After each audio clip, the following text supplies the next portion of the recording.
इधर आओ, लाश दिखाता हूँ। यहाँ रोज किसी न किसी का कोई मरता रहता है।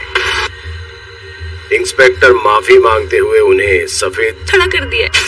ये कैसा मजाक कर रहे हैं आप मेरे साथ? विक्रम। अर्चना संभालो अपने आप कि इतने में पुलिस ने लाश के मुंह से चादर हटा दी। जशबीर खुद को रोक नहीं पाया और फूट फूट कर रोने लगा। पता क्या हुआ मेरे बेटे के साथ? बोल, वरना मैं। वो एकदम से भड़क उठा। फिर उसने उमेश के हाथों को झटकते हुए, अगर अभी आपने अपना बेटा नहीं खोया होता ना, तो फिर मैं दिखाता कि बेटा पढ़ने गया था वहाँ और अब लाश बनकर लौटा है। आखिर ये कोई पहली लाश नहीं जो वहाँ से आई है। मेरी मौत ही पाई। ये बंद कर अपना गाय, उसके लिए कुछ भी हो। जवान हो से। इतना कहता हुआ मुर्दाघर जा सकता, क्योंकि इसके पीछे बहुत कुछ रहस्यमयी। और हॉस्टल में एक कॉलेज स्टूडेंट बनकर पहुंच गया, लेकिन हॉस्टल बनाता है और भला ऐसी जगह पर कोई अपने बच्चे को कैसे भी एक चौकीदार उसे रोकता है। कहाँ चले बाबू? दिन में यहाँ कोई काम नहीं होता है। क्या, क्यों, कैसे, ज्यादा सवाल ना। इतने में चौकीदार वहाँ से निकल गया। कबीर ने भी सोच, वही हॉस्टल के गेट पर बैठे बैठे सुबह से शाम हो जाती है। अपनी घनघोर चादर ओढ़ने की, और हॉस्टल अब भी उतना ही नहीं है, इसलिए वो वहाँ से निकलने को होता ही है। एडमिशन नहीं लोगे?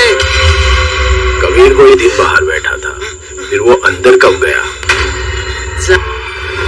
कबीर उस चौकीदार के पीछे पीछे चल देता है, क्योंकि अब तक जो हॉस्टल पूरी तरह से अंधेरे की चपेट में था।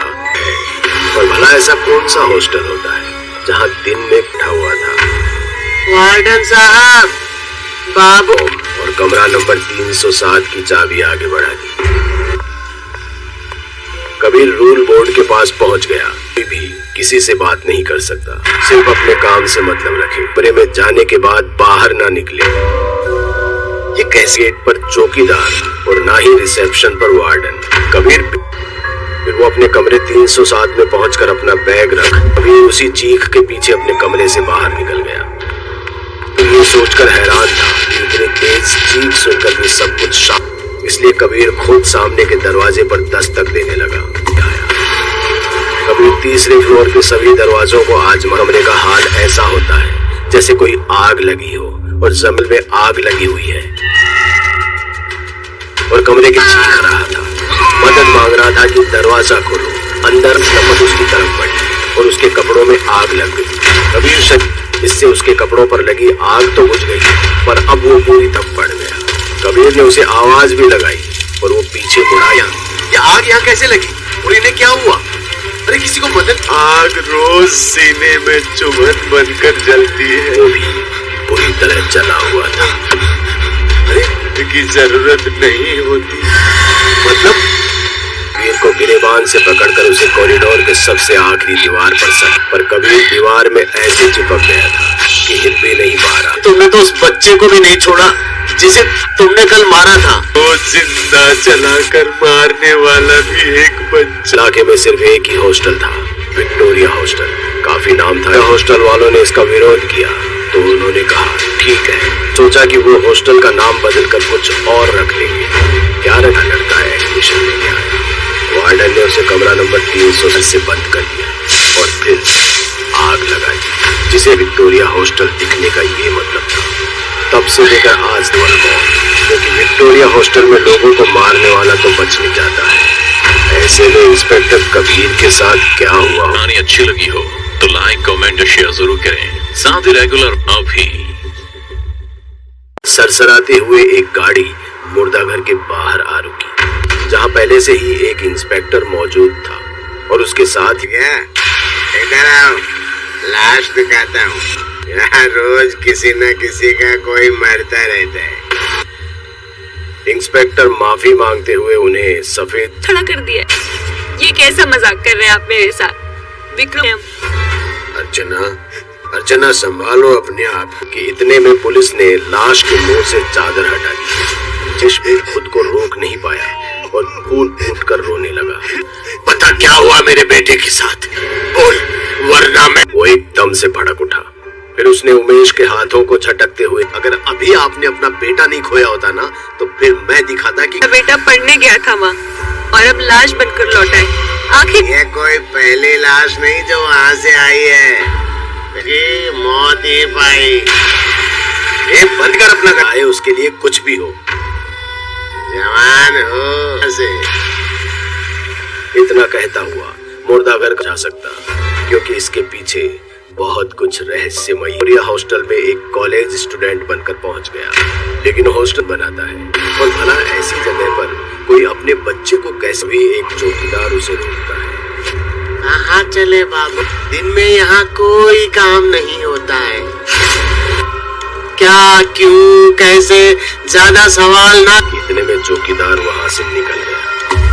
कबीर ने भी सोच, वही हॉस्टल के गेट पर बैठे बैठे सुबह से शाम हो जाती है, अपनी घनघोर चादर ओढ़ दी थी और हॉस्टल अब भी उतना ही नहीं है, इसलिए वो वहां से निकलने को होता ही है। एडमिशन नहीं लोगे? कबीर कोई दिन बाहर बैठा था, फिर वो अंदर कब गया? कबीर उस चौकीदार के पीछे पीछे चल देता है, क्योंकि अब तक जो हॉस्टल पूरी तरह से अंधेरे की चपेट में था, पर भला ऐसा कौन सा हॉस्टल होता है जहाँ दिन में बैठा हुआ था? वार्डन साहब, बाबू। और कमरा नंबर 307 की चाबी आगे बढ़ा दी। कबीर रूल बोर्ड के पास पहुंच गया। कोई भी किसी से बात नहीं कर सकता, सिर्फ अपने काम से मतलब रखे। कमरे में जाने के बाद बाहर ना निकले। ये कैसे गेट पर चौकीदार और ना ही रिसेप्शन पर वार्डन। कबीर फिर वो अपने कमरे 307 में पहुंचकर अपना बैग रख, कबीर उसी चीख के पीछे अपने कमरे से बाहर निकल गया। तो ये सोचकर हैरान था कि इतनी तेज चीख सुनकर भी सब कुछ शांत, इसलिए कबीर खुद सामने के दरवाजे पर दस्तक देने लगा। कबीर तीसरे फ्लोर के सभी दरवाजों को आजमा। कमरे का हाल ऐसा होता है जैसे कोई आग लगी हो और जमीन में आग लगी हुई है, और कमरे की चीख रहा था, मदद मांग रहा था कि दरवाजा खोलो। अंदर लपट उसकी तरफ बढ़ी और उसके कपड़ों में आग लग गई।